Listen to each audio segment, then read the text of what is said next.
Welcome to my YouTube channel relation with اسلام. صحیح بخاری حدیث نمبر 84.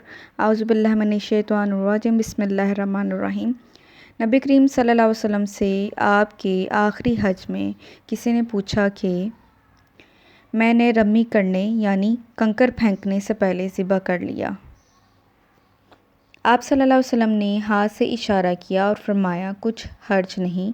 کسی نے کہا میں نے ذبح سے پہلے حلق کرا لیا. آپ صلی اللہ علیہ وسلم نے سر سے اشارہ فرما دیا کہ کچھ حرج نہیں. اس حدیث میں بھی حدیث نمبر 83 کی طرح آپ صلی اللہ علیہ وسلم کی ہدایت حج کے دوران ذبح کرنے کے متعلق ہدایات دی گئی ہیں کہ آپ دوران حج کسی بھی موقع پر رمی سے پہلے یا بعد میں یا سر منڈوانے سے پہلے یا بعد میں قربانی کر سکتے ہیں. امید کرتی ہوں آج کی ویڈیو آپ کو اچھی لگی ہوگی. ویڈیو کو لائک شیئر اور کامنٹ ضرور کریں اور ڈیلی احادیث کے لیے میرے چینل کو سبسکرائب کریں. Thank you.